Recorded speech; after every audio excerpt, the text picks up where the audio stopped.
Welcome back to another episode of Evergrowing. Today, we're going to dive deep into the intricacies of human behavior and physiology, and we're tackling a topic that's all too familiar for many of us: procrastination. Believe it or not, the internet didn't give rise to procrastinating. Procrastinators have been around much longer than Wi-Fi. Often, there are perfectionists who find it more acceptable to never start a job than to face the possibility of not doing it well. Their fear of judgment can be so intense that they risk their future just to avoid it. Procrastination isn't just about laziness or lack of motivation.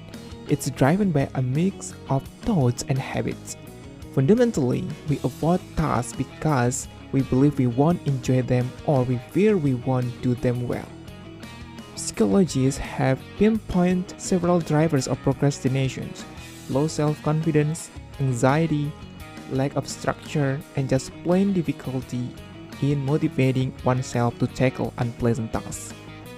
While procrastination is a self-defeating behavior, it does serve a physiological purpose, especially for perfectionists. It protects against the fear of failure, judgment by others, and self-condemnation. Avoiding unpleasant work by diving into other tasks like organizing or cleaning help procrastinators feel productive, even if it means paying the price later. In studies, procrastinators report valuing personal enjoyment more highly than others do, while placing less importance on a strong work ethic. They are more likely to complete tasks that they feel are personally important rather than those assigned to them.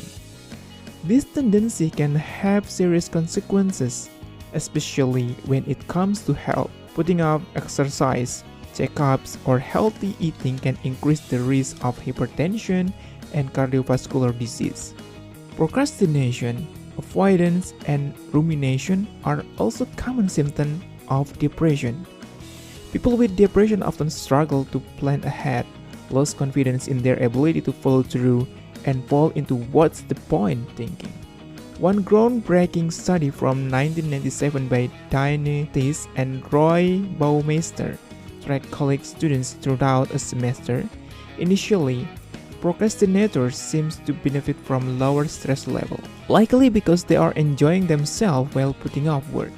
But by the end of the semester, procrastinators earned lower grades and reported higher stress and illness levels compared to their peers. It's fascinating and a bit paradoxical. Chronic procrastinators don't seem to learn from their mistakes. The emotional drive to relieve stress in the moment prevents them from figuring out how to relieve it in the long run. They focus on making themselves feel better right now at the expense of understanding what made them feel bad in the first place. To dig deeper into real-life procrastination, researcher Sebolu from New York University analyzed a large dataset of student behavior.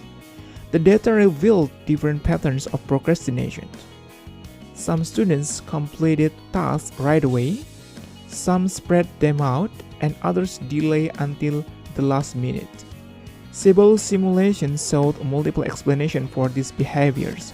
It's not just about our brain's preference to immediate rewards, it's also about underestimating the time needed, lacking confidence, or doubting whether a task aligns with our goals. Understanding procrastination as a series of temporal decisions can inform interventions. If you discover that your brain is biased toward instant gratification, giving yourself short-term rewards might help. If you underestimate the time needed for a task, try setting time-bound goals, and if you abandon chores quickly, avoid distracting environments. No matter which category of procrastination you fall into, remember, you are not just lazy. Recognizing this and forgiving yourself for past procrastination is a crucial first step towards greater productivity. That's all for today's episode. If you enjoyed this episode, don't forget to subscribe and leave us a review. If you have any topic you'd like us to cover, drop us a line.